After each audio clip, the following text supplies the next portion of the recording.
graça de Jesus possa ser derramada de forma abundante sobre cada vida nesse dia de hoje. Dia do Senhor, dia da vitória do nosso amado Redentor sobre a morte.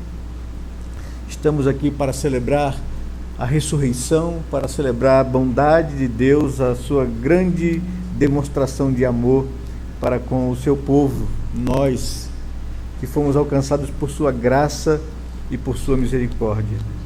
Que os nossos corações possam ser tomados de gratidão, de um espírito de adoração a Deus, para que o nome do Senhor seja exaltado em todos os lugares da terra. Que Deus possa falar conosco nesse dia de hoje de forma muito graciosa. Eu gostaria de convidá-los a que vocês pudessem recitar comigo, se não sabem de cor.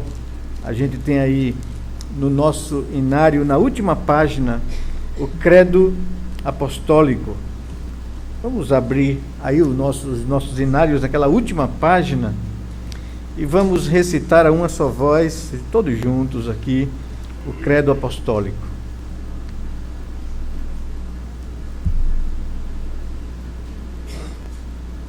Vamos lá? Creio em Deus Pai Todo-Poderoso, Criador do céu e da terra. Creio em Jesus Cristo, seu único Filho, nosso Senhor, o qual foi concebido por obra do Espírito Santo, nasceu da Virgem Maria, padeceu sob o poder de Pôncio Pilatos, foi crucificado, morto e sepultado, desceu ao Hades, ressurgiu dos mortos ao terceiro dia, subiu ao céu, está assentado à mão direita de Deus Pai Todo-Poderoso, de onde há de vir para julgar os vivos e os mortos. Creio no Espírito Santo, na Santa Igreja Universal, na comunhão dos santos, na remissão dos pecados, na ressurreição do corpo, na vida eterna. Amém. Amém. Essa é a nossa fé. Abramos nossas Bíblias agora no livro de Atos, no capítulo 8.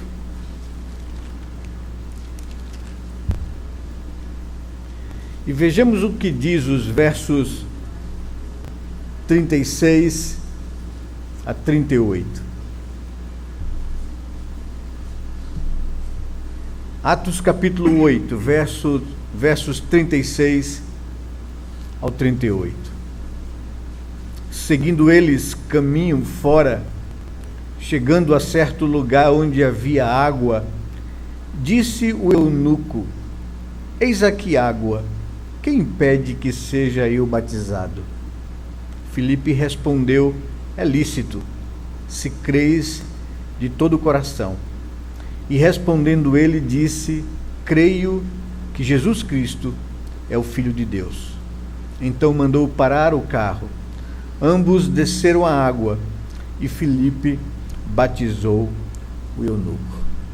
Pai querido, nós estamos diante do Senhor nesse dia de hoje para celebrar o Teu nome, Pai, para honrar o Senhor com as nossas vidas, com o nosso culto, com os nossos cânticos de louvor das Tuas grandezas, com as nossas orações, nos alegrando na Tua presença, Senhor Deus, como povo de Deus, reconhecendo Tua bondade, Tua misericórdia, que se renova sobre nós a cada manhã.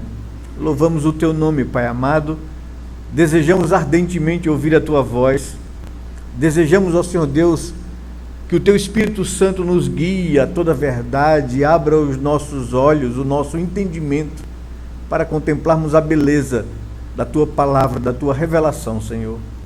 Fala ao nosso coração, através desse texto da palavra de Deus e da Tua palavra, Senhor Deus, para que possamos crescer na graça e no conhecimento de Jesus, o nosso amado Redentor. A Ele damos toda a honra, toda a glória e louvor. Em nome dEle nós oramos a Ti, Pai. Amém, Senhor Deus. Amém, Pai amado. Amém. Praticar a justiça, amar a misericórdia e andar humildemente com o Senhor. É isso que o Senhor requer de nós. praticar a justiça, praticar a sua palavra, que nos ensina como viver e agradar ao Senhor. Amar a sua misericórdia, que foi derramada sobre nós na pessoa de Jesus, que morreu numa cruz pelos nossos pecados. Andar com o Senhor, andar submisso, andar humildemente diante do nosso Deus, que é gracioso e é misericordioso. Essa boa notícia estava sendo espalhada pelo mundo, aqui quando nós lemos o texto de Atos capítulo 8.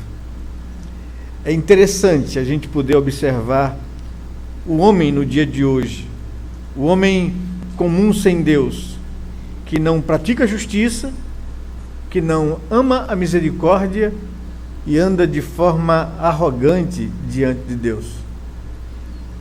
Não pratica a justiça porque não crê na revelação de Deus, na palavra dele, que orienta o homem a viver de forma tal que agrade ao Senhor e viva bem com os outros. Não ama a misericórdia porque não reconhece esse pecador. Não anda humildemente diante de Deus porque está em rebelião contra Deus. Desde o começo da igreja cristã, para alguém receber o sinal da aliança, o batismo, era-lhe exigido que declarasse a sua fé.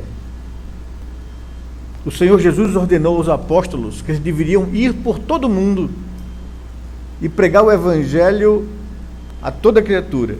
Quem crer e for batizado será salvo. É a expressão de Jesus registrado por Marcos, no capítulo 16, verso 15. Agora, faz-se necessária uma pergunta: como saber se a pessoa crê no evangelho para ser batizada, para receber o selo da aliança de vida com Deus? A resposta é simples, é através de uma declaração. A Bíblia nos ajuda a entender essa exigência contida no texto que nós lemos. Quando o eunuco chegou para Filipe e perguntou: eis aqui água, o que impede que seja eu batizado? O que impede que eu receba o sinal da aliança?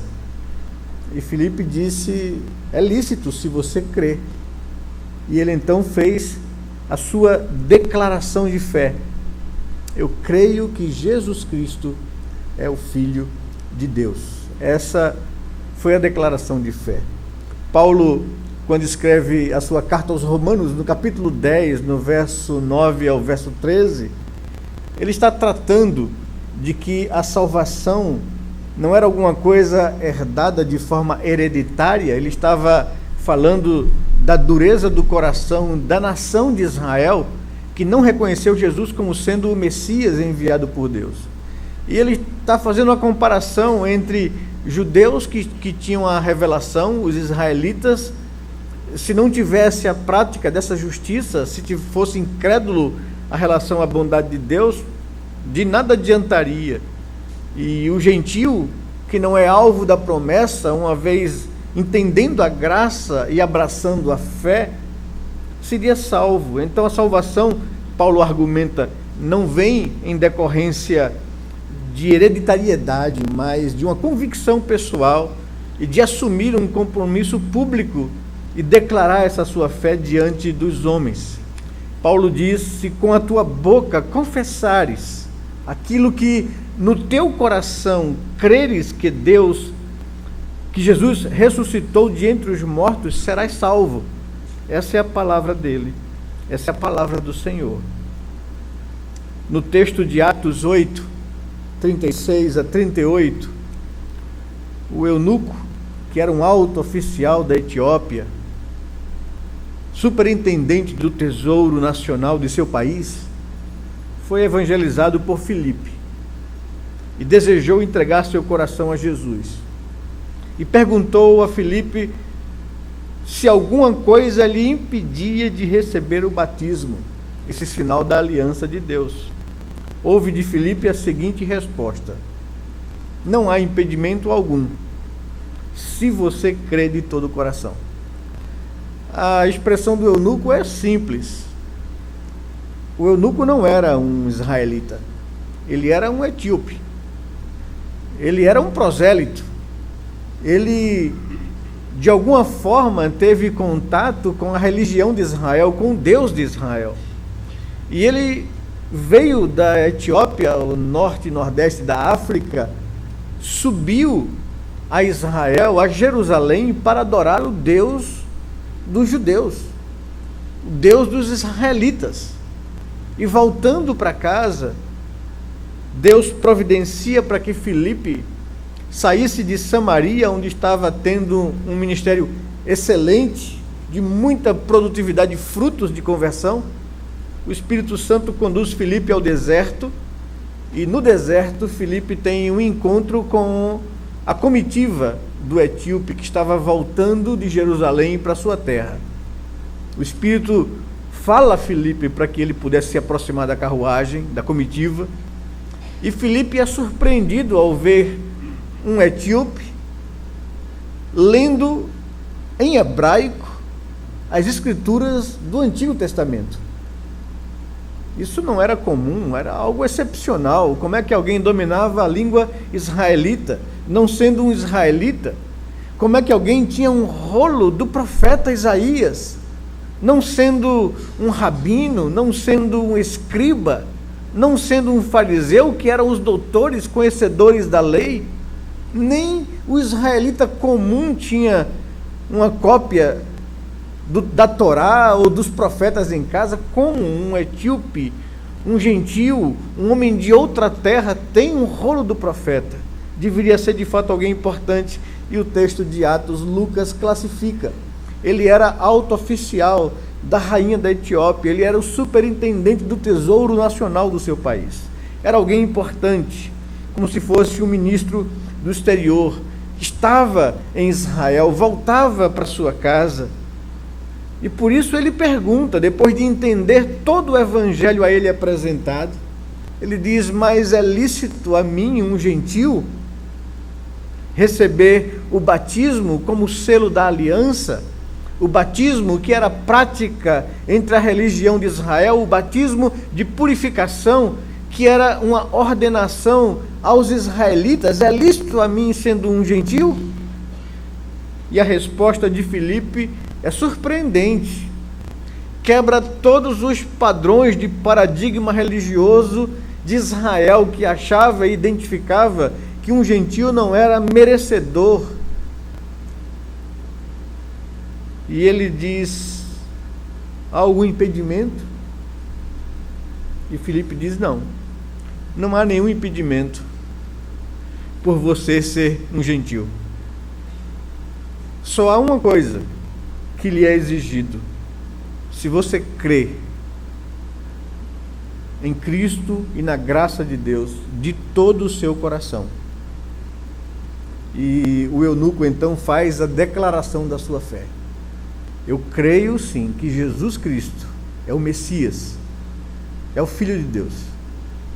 Eu creio sim que ele veio ao mundo para redimir não somente a Israel, mas redimir o homem do seu pecado. Essa é a declaração de fé dele, contida nessa curta expressão que Lucas registra.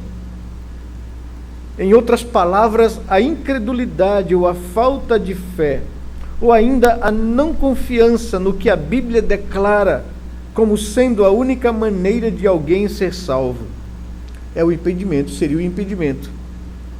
A única exigência é crer de todo o coração. Isso significa confiar completamente, sem mais nem menos, no que a Bíblia declara como suficiente.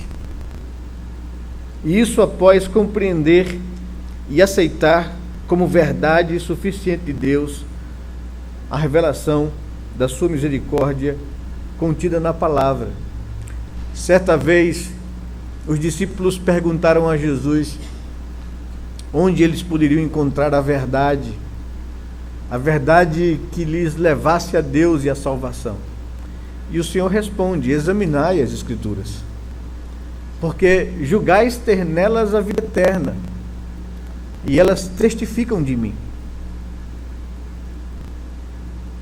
O eunuco estava sendo alcançado por essa graça naquele momento.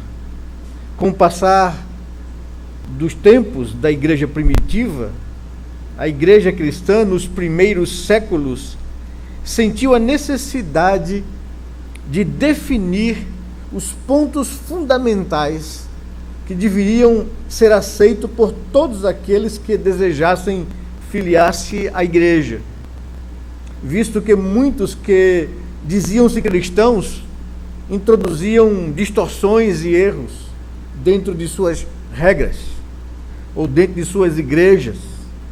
Surgiu então a primeira declaração de fé, que ficou conhecida como Credo Apostólico.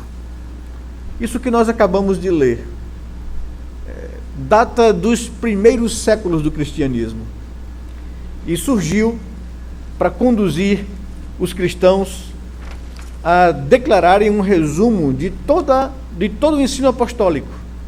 Creio em Deus Pai, Todo-Poderoso, Criador do céu e da terra. Enfatiza aqui que Deus é o soberano Criador de todas as coisas.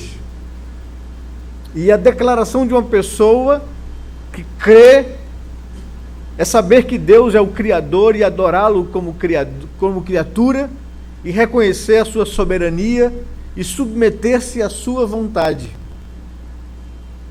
A segunda declaração do credo trata do Filho e é a parte mais extensa do credo, porque o Filho de Deus, ou o Deus Filho, é a expressão exata do ser divino, é aquele que veio para redimir o homem. Esse Deus, além de Criador, é um Deus Redentor. E o credo afirma: creio em Jesus Cristo, seu único Filho, nosso Senhor, o qual foi concebido por obra do Espírito Santo. Nasceu da Virgem Maria, padeceu sob o poder de Pôncio Pilatos, foi crucificado, morto e sepultado. Ressurgiu dos mortos ao terceiro dia, subiu ao céu, está assentado à mão direita de Deus Pai Todo-Poderoso, de onde há de vir para julgar os vivos e os mortos. Essa é a declaração que fala da encarnação do Verbo, que fala da sua plena humanidade, que se sujeitou à lei humana, que por causa disso foi julgado, foi crucificado, foi morto e sepultado, mas que não foi vencido pela morte, ressurgiu dos mortos ao terceiro dia. Foi assunto aos céus, está assentado à direita de Deus Pai e há de voltar para julgar os vivos e os mortos. A terceira sentença é curta. Fala da terceira pessoa da divindade: creio no Espírito Santo. O conceito e a ideia é: creio que Deus é um único ser e subsiste em três pessoas: o Pai, o Filho e o Espírito Santo. Além dessas sentenças, creio na universalidade da igreja. A igreja não está restrita a Israel. A igreja é o mundo. A igreja faz parte dela todas as pessoas que creram de todo o coração nesse evangelho pregado, e ela está espalhada por toda a terra. O Senhor Jesus declarou aos seus discípulos após sua ressurreição que eles deveriam ir e fazer discípulos de todas as nações. No livro de Atos, Lucas nos diz que essa ordem é estendida aos lugares mais longínquos da terra. Comecem aqui em Jerusalém vão por toda a Judéia, ultrapassem essas fronteiras até os seus inimigos, os samaritanos, e vão até os lugares mais distantes da terra, fazer discípulos, anunciar a boa nova da misericórdia de Deus estendida a todo homem. Quem crer nessas verdades deve receber o batismo como sinal da aliança. Essa igreja, ela é católica, né? Expressão latina que significa universal. Ela não é uma igreja restrita a uma área geográfica. Todo ser humano, em todos os lugares, de todas as classes sociais, em toda condição econômica e intelectual, deve ser alvo da misericórdia e da graça de Deus. Anuncie o Evangelho. E todos aqueles que forem alcançados participarão dessa comunhão dos santos, dessa igreja invisível. Cremos na remissão dos pecados, no perdão pleno dos pecados, na ressurreição do corpo, que todo aquele que morrer em Cristo será ressuscitado no dia do Senhor, fisicamente, corporeamente. E por fim, cremos na vida eterna. Essa é a expressão do credo. Vocês têm no boletim uma pastoral que historia um pouco o surgimento do credo apostólico e de um segundo credo mais detalhado, mais completo, que é o credo niceno, ou credo niceno-constantinopolitano, porque foi a junção e o resultado de dois grandes concílios do cristianismo. O credo apostólico, que é o mais conhecido, o mais resumido, ele não surgiu do dia para a noite e não teve data de lançamento marcada com antecedência. Ele foi resultado da necessidade que a igreja teve ao desenvolver sua história, especialmente nos primeiros séculos, de definir os pontos fundamentais que deveriam ser aceitos por todos que desejassem filiar-se à igreja. Já naqueles tempos, haviam muitos que se diziam cristãos, mas desconheciam ou mesmo rejeitavam os ensinos bíblicos. Era preciso definir e adotar um padrão de fé. Assim como é hoje. Qual o valor dos credos e das confissões? É que possamos declarar a nossa fé de forma que as pessoas saibam no que a gente crê acerca de Deus, acerca da salvação, acerca de quem é o homem, acerca do futuro, acerca da esperança da vida eterna, acerca da morte, acerca da vida após a morte, acerca da palavra de Deus, que é a revelação desse Deus. Por que o credo apostólico? Alguns pensam que os apóstolos é que prepararam uma espécie de livrinho, colocaram as expressões de credo e foram passando para as igrejas, mas não foi isso que aconteceu. O nome credo vem de uma palavra latina que significa creio. Desde o começo da igreja cristã exigiu-se do fiel uma declaração de fé dos que queriam ser batizados, como nós vimos aqui na experiência de Filipe do eunuco. Para que ele recebesse o batismo como selo da sua aliança com Deus, ele teria que declarar no que cria. Com o passar do tempo, a declaração de fé, ou o que nós chamamos de profissão de fé, foi incluído alguns elementos da verdade de Deus. Assim chegou-se ao credo apostólico. A declaração de Filipe em comparação ao credo é muito simples. Ele está dizendo, como um conhecedor da Torá, dos profetas e dos livros históricos, ou seja, do cânon do Antigo Testamento, que ele dominava, que ele lia, o que ele precisava entender como todo israelita era declarar que Jesus Cristo era o Messias, de qual todo o Antigo Testamento falava e prometia. Desde a queda, quando os nossos primeiros pais desobedeceram a Deus e caíram do seu estado original e trouxeram o mal sobre toda a criação, sobre toda a humanidade. E Deus prometeu que da mulher enviaria um que esmagaria o que a serpente fez, levando a criação ao caos, ao juízo e à queda.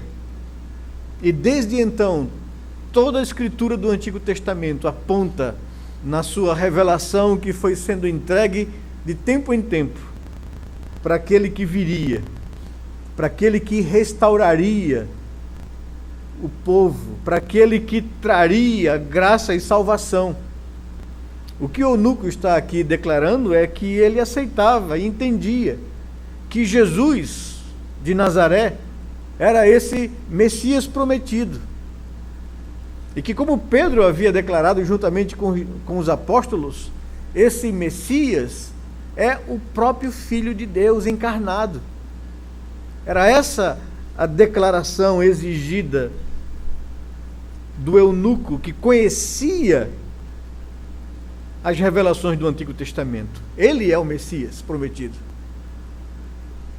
O credo apostólico está no mundo gentílico, está no mundo romano, está no mundo greco-romano, está no mundo de pessoas que não conheciam essa revelação, que depois de 4 séculos de perseguição, o cristianismo de fato tornou-se uma religião universal e imperial e institucional. Se isso foi bom ou foi ruim é outra coisa. Mas o cristianismo que viveu sob perseguição durante 4 séculos do Império Romano contra ele, de fato o Império Romano reconheceu que a religião cristã era aquilo que, humanamente falando, seria bom para eles, para o império, mas ao mesmo tempo se rendeu à fé daqueles que, mesmo mediante o sofrimento e a morte, não negavam a sua esperança em Cristo Jesus. E o mundo se dobrou à mensagem do cristianismo. A religião se tornou oficial por um decreto do imperador Teodósio no final do 4º século. Já havia se tornado permitida por Constantino no início do século IV, e agora no final era a religião oficial. Antes era proibida e perseguida. Depois de 4 séculos de sofrimento passou a ser permitida. E agora era a única religião oficial, as demais eram proibidas. E todos aqueles que estavam debaixo do império teriam que ser cristãos, por força de um decreto imperial.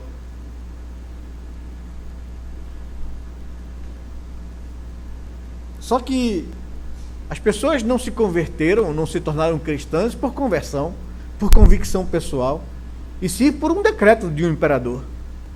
Continuavam pagãos e incrédulos. A tarefa da igreja agora era outra. Era catequizar, era discipular, era levar essas pessoas cristãs nominais a uma conversão verdadeira. Por isso, o surgimento de uma declaração de fé que deveria ser assumida por uma pessoa no batismo. Eles teriam que declarar pelo menos o resumo dessas doutrinas fundamentais da fé cristã. Por isso o credo é um resumo das grandes verdades, não entram em detalhes. São verdades que todo cristão, né, pode declarar sem nenhuma questão de consciência. Ela vai além das denominações, além das instituições religiosas.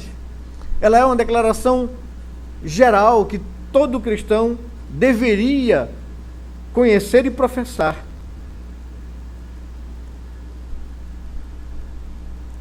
Da mesma forma que aqueles cristãos do quinto século, do quarto século em diante, ignoravam essas verdades, não conheciam essas verdades e precisavam ser instruídos nessa verdade e levados a uma conversão verdadeira, para que aqueles que estavam na liderança da igreja não cometessem o erro de impor suas mãos precipitadamente sobre ninguém, dando à pessoa as boas-vindas ao corpo de Cristo, sem que essas pessoas tivessem consciência de fé.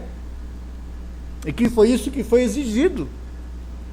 A igreja se tornou privilegiada e não mais perseguida, mas isso trouxe vários problemas para a vida da igreja, porque houve estímulos e incentivos para a organização, para a construção de templos, que até então não existia. O imperador se tornara a pessoa mais importante na direção e no apoio à igreja. Foi o imperador Constantino quem convocou o primeiro concílio universal do cristianismo em Nicéia, no ano 325, para resolver problemas doutrinários, para resolver problemas de heresia que estavam surgindo no meio do cristianismo e ameaçava dividir a igreja. E se havia uma coisa para o Império Romano que não era interessante, era o enfraquecimento dessa igreja, que eles oficializaram como religião do Império por causa da força que ela tinha. Mas a penetração da igreja no mundo gentílico fez com que, e por ordem de um decreto imperial, fez com que pessoas entrassem para a igreja sem que o evangelho entrasse no coração das pessoas. E as várias compreensões pagãs de Deus começaram a fazer parte da vida comum da igreja. E aí a necessidade de um resumo da fé cristã, para servir de pontos de ensino às pessoas. Por que eu trago isso a vocês nesses dias? Por que isso é importante? Alguém pode estar pensando. Porque, queridos, se nós olharmos para o cristianismo dos nossos dias, a gente vai observar a mesma tendência do cristianismo daqueles primeiros séculos. Um cristianismo pagão, que traz elementos de religiões místicas, esotéricas, para dentro da sua fé. Um cristianismo que, em lugar de influenciar a sociedade, tem sido profundamente afetado e influenciado pelo comportamento de uma sociedade pagã. Porque poucas pessoas conseguem defender a sua fé. Certa feita, no exame de um bacharel em teologia, no presbitério, para que ele pudesse ser ordenado um pastor e um ministro do evangelho, alguém perguntou lá atrás: você saberia nos recitar o credo apostólico e explicar cada ponto do credo? É interessante que a pessoa que passou 4 anos num seminário estudando Bíblia, estudando teologia, estudando história da igreja e, consequentemente, história teológica, não conseguiu nem recitar o credo, quanto mais defender seus pontos. Isso é um demonstrativo da fragilidade da igreja contemporânea, que é uma igreja que não sabe nem defender o que crê, nem sabe às vezes o que crê exatamente.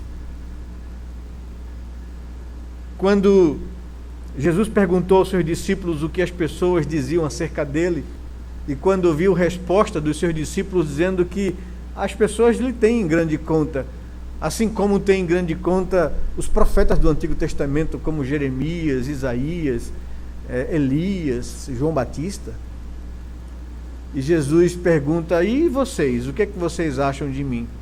Vocês me têm em grande conta, a semelhança de um profeta? E ele diz: não, tu não és um profeta, tu és o Cristo, aquele de quem os profetas falaram. Tu não és um grande pregador, tu és o motivo da pregação dos profetas. Tu és o Cristo, o ungido de Deus, o Messias prometido. E mais, tu és o próprio Filho de Deus, a segunda pessoa da divindade, que encarnou, que assumiu forma humana, do qual nós vimos a sua glória. As nossas mãos pegaram na revelação de Deus.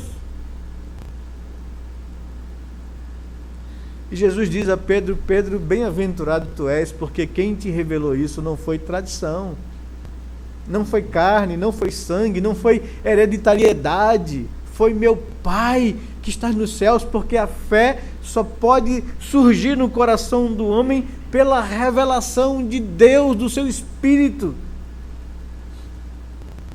A igreja precisa saber no que crer. A igreja precisa defender o que crer. Ela precisa honrar a Cristo, segundo Pedro, sabendo responder a todo aquele que pedir razão das suas convicções e esperança. Senão seremos uma igreja fragilizada, sujeita às interferências da religião pagã, dos conceitos mundanos. Por que foi necessário definir um credo? Porque problemas de dentro e de fora levaram a igreja a cuidar dos seus ensinos e da sua doutrina. A partir do terceiro e quarto século, por decreto do imperador, o cristianismo foi declarado a religião oficial. Quarto século. Religião oficial do império que dominava o mundo, o Império Romano. Pessoas foram obrigadas a se tornarem cristãs. E isso sem ter havido conversão verdadeira. Com isso, muitas crenças pagãs foram sendo introduzidas no cristianismo, muitas interpretações e opiniões distorcidas. Nós lemos aqui no profeta Miqueias que a religião verdadeira que Deus requer de todo homem não são sacrifícios de animais, mas é a prática da justiça, é o amor à misericórdia, é o andar humildemente submisso a Deus. Algumas pessoas hoje dizem: não, teologia, ou ensino, ou doutrina bíblica atrapalha a relação do homem com Deus. A gente entende esse tipo de crítica porque do século XVIII em diante o mundo passou por uma revolução do racionalismo. O homem começou a depender da sua capacidade de equacionar, de racionalizar as coisas e a sua própria fé, e separou o que eu creio do que eu vivo, que houve uma dicotomia no mundo. Nem tudo aquilo que eu sei ser verdade é aquilo que eu pratico. Isso só revela o que toda a história humana revela: a incapacidade humana de poder ser coerente, demonstra a queda. A igreja se viu na obrigação de estabelecer um padrão doutrinário que definisse as doutrinas básicas do cristianismo, que recebeu o nome de credo apostólico. A importância do estudo para formar convicção era uma coisa presente na igreja. Havia uma necessidade de convicção pessoal. As afirmações do credo destacam o fato de que existe necessidade de convicção pessoal. Por essa razão começa com a expressão creio e não cremos. É uma fé individual. Apesar de ser coletiva, evidentemente, como resultado do alcance individual das pessoas, elas são batizadas ou introduzidas num corpo. A igreja, que é o corpo de Cristo. a igreja invisível, aqueles a quem o Espírito Santo alcançou. É fundamental a afirmação particular do cristão, levado por sua experiência com Cristo. É isso que Filipe está dizendo ao eunuco. O eunuco está dizendo a Filipe: mas não é lícito a mim, um gentil, um etíope, um não israelita, receber batismo. Isso é coisa da lei judaica, é coisa de Israel. E Filipe diz: não. Isso sim foi entregue a Israel. Israel foi o povo que Deus escolheu para preservar a revelação. De fato, a salvação vem da tribo de Judá, o Messias veio de lá. Mas a promessa a Abraão é que todas as famílias da terra seriam agraciadas por Deus na vinda do Messias. E agora chegou o momento, o Messias veio, pagou o preço, morreu na cruz e disse aos seus discípulos: vão por todo mundo e preguem esse evangelho a toda criatura. Vão aos lugares mais distantes da terra, mais longínquos, e anunciem para todo ser humano. O que é necessário para você ser batizado não é você ser israelita, é você crer de todo o coração. E a declaração dele foi: eu creio em Jesus, o Filho de Deus. O que você crê, meu querido, é muito importante para você. Paulo teve essa maravilhosa experiência quando afirmou: eu sei em quem tenho crido. Em meio à perseguição, em meio à ameaça da morte. 2 Timóteo, no capítulo 1, a última carta dele, convicto de que o seu tempo chegou, que ele vai ser entregue como libação por sacrifício. Mas ele diz: eu sei em quem tenho crido. A morte não me amedronta, o sofrimento não me amedronta. Por causa do quê? Das minhas convicções de fé no Filho de Deus, da esperança da vida eterna, que Ele é o reto juiz. Eu sei em quem tenho crido. E Paulo só tinha essa fé por causa da suficiência da Escritura. Ele cria que a Escritura era a revelação de Deus. A Bíblia era a norma de fé. E é a norma de fé para o cristão. Essa é a grande verdade definida no credo. As suas afirmações são baseadas nas Escrituras sagradas. O seu conteúdo está de acordo com a Bíblia, com a Escritura. Não foram inventadas por pensadores criativos, mas são o produto do estudo e a aceitação da revelação de Deus. É chamado de credo apostólico, não porque fora produzida pelos apóstolos, mas porque resume o ensino dos apóstolos ou a fé dos apóstolos. Precisamos confessar a nossa fé, é uma necessidade. Ninguém poderá ser cristão se negar a Jesus Cristo, sua obra e seu ensino. Por isso é indispensável que isso seja feito por toda pessoa que realmente afirma confiar em Cristo. Precisa crer nele, precisa confessá-lo diante dos homens. Essa é a palavra de Paulo quando escreve a carta aos Romanos, no capítulo 10, tratando exatamente de judeus e gentios, da rejeição de Israel acerca do Messias. E Paulo está dizendo exatamente isso: se com a tua boca confessares Jesus como Senhor, e em teu coração creres que Deus o ressuscitou dentre os mortos, serás salvo.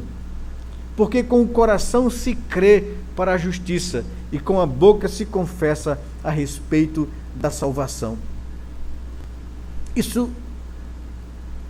então, me mostra que eu não posso ser um cristão que creio tão somente no meu coração, mas que eu preciso declarar isso publicamente diante das pessoas. Não só para receber o batismo como selo da aliança, mas na minha vida. É isso que Pedro está dizendo quando escreve a sua carta dizendo que nós precisaríamos glorificar a Cristo, estando preparado para responder a todo aquele que pede razão da nossa esperança. Não se influencia o mundo se você não tem fortes convicções. Não se muda um ambiente onde você está plantado se você não expressa para as pessoas que o que você crê em resultado da revelação de Deus é aquilo que pode transformar a vida das pessoas que estão à sua volta. Não se faz discípulos sem que você instrua e demonstre para as pessoas que a sua fé faz sentido.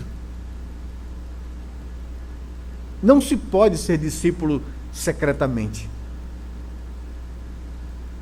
É necessário que aquilo que eu creio no meu coração, eu expresse na minha vida com outras pessoas. O credo dos apóstolos, então, não servia apenas para que pessoas pudessem professar publicamente a sua fé no batismo, quando eram recebidos na igreja, mas que pessoas pudessem saber o que ensinar para as pessoas que não conhecem essa graça salvadora.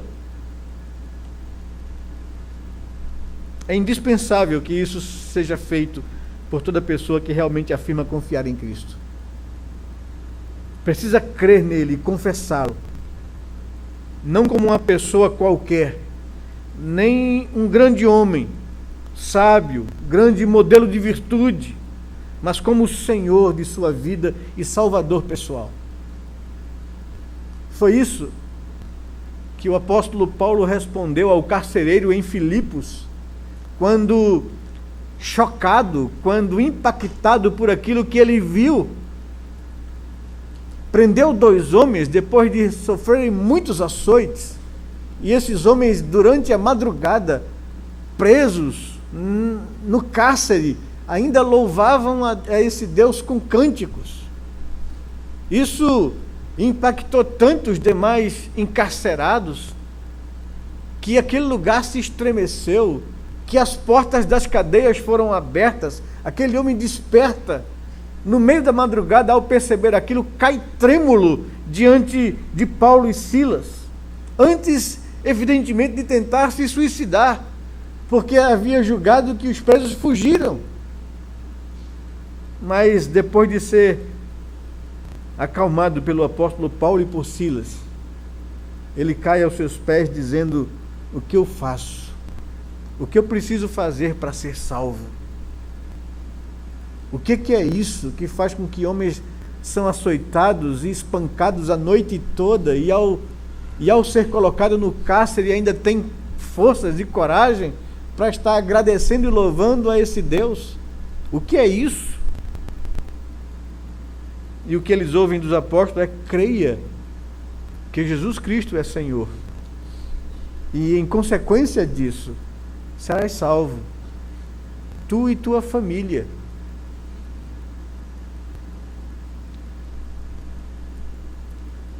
Eu preciso declarar a minha fé, eu preciso assumir diante de Deus compromisso e diante das pessoas isso. O próprio Senhor Jesus premiará os que o confessam. Diz Mateus, no capítulo 10, no verso 32, que todo aquele, Jesus falando, que me confessar diante dos homens, também eu o confessarei diante de meu Pai que está nos céus.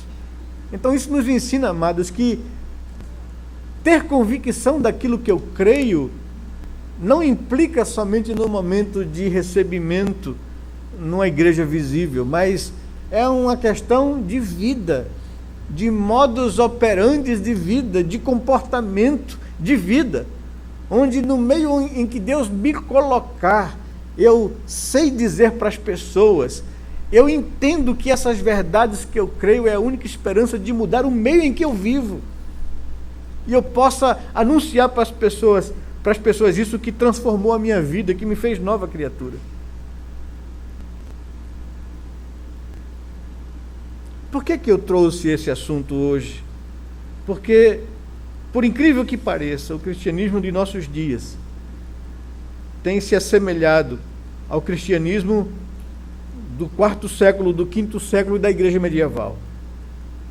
tem sido invadido por inúmeros movimentos, por inúmeras seitas que se dizem evangélicas e que trazem ensinos que têm distorcido verdades bíblicas e que alguns, sem nem perceber, têm sido arrastados por esses erros. Precisamos resgatar as convicções de nossa fé cristã. Crer e aceitar que a Bíblia, e só ela, é a única regra suficiente de fé e de prática. E não somente crer no coração, mas professar isso para as pessoas. Corrigir erros que surgem em nossa frente de conceitos. Saber sentar com uma pessoa que não conhece essa graça e explicar para ela por que eu sou um cristão comprometido com essas verdades. Por que essas verdades fazem sentido à minha vida diária? Por que isso é importante para que a pessoa possa crer também nessas mesmas verdades?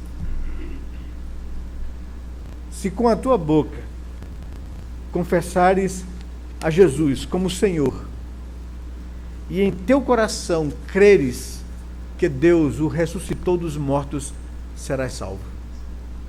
Porque com a boca se confessa a respeito da vida eterna e com o coração se crê nessas verdades. Eu gostaria de lhe perguntar, com sinceridade de coração, que você respondesse. Você tem consciência dessas verdades? Às vezes eu olho para pessoas que veem o credo dos apóstolos, né? Nós somos catequizados ou cristianizados por um catolicismo romano, do qual o credo é muito afeito a ele.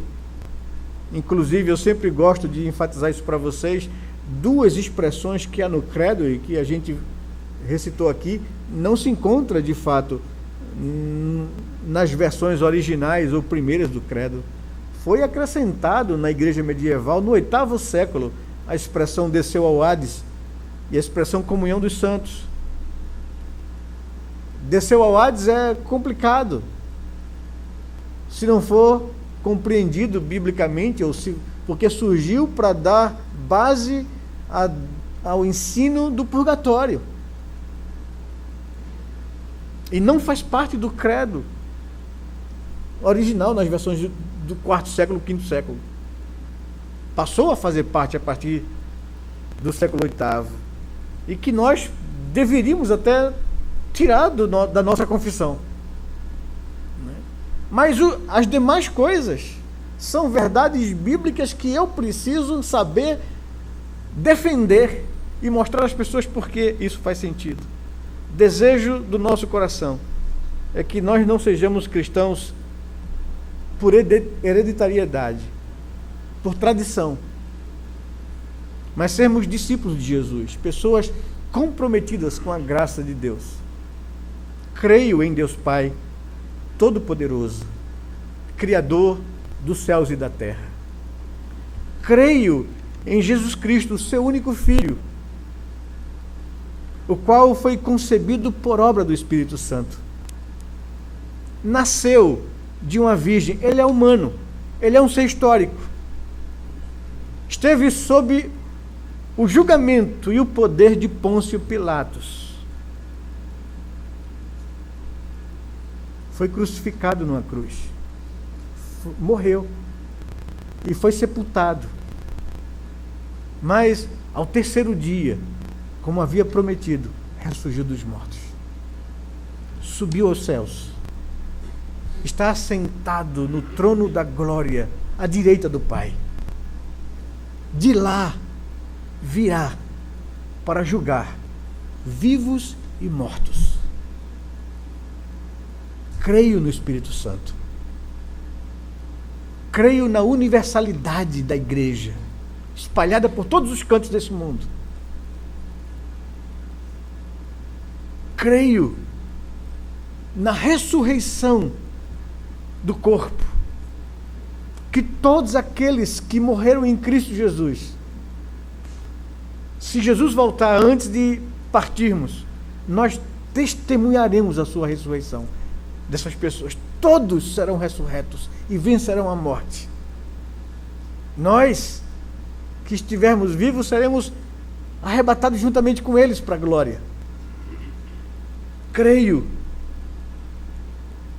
que Cristo morreu na cruz para remir os meus pecados.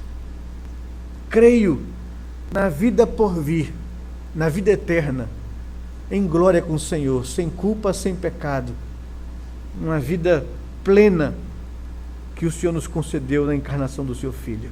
Que essa fé verdadeira, que essa fé bíblica possa estimular a adoração e a vida, que possamos, como lemos nesta manhã, não achar que Deus se agrada de sacrifícios, não barganhar com Deus, como foi colocado aqui nessa manhã, mas praticar aquilo que sabemos ser verdade, a justiça de Deus revelada em sua palavra. Amar a misericórdia, essa misericórdia que é renovada sobre nós a cada manhã, essa misericórdia que nos resgatou das trevas, da condenação e nos trouxe à luz do Evangelho. E andar submisso e humilde diante do meu Deus, em comunhão com Ele, viver minha vida buscando o Senhor. Que Deus nos abençoe, que Deus derrame sobre nós graça e favor, que sejamos pessoas não de uma fé herdada hereditariamente falando somente, não por tradição de um país cristão ou evangélico, mas que essa convicção seja do meu coração diante de Deus e que me faça viver a vida para a sua honra e glória, e comprometido para levar essa fé ao coração daqueles que não creem, que não têm esperança. Que Deus nos abençoe, derrame sobre nossa vida a sua graça e seu favor. Vamos orar ao Senhor.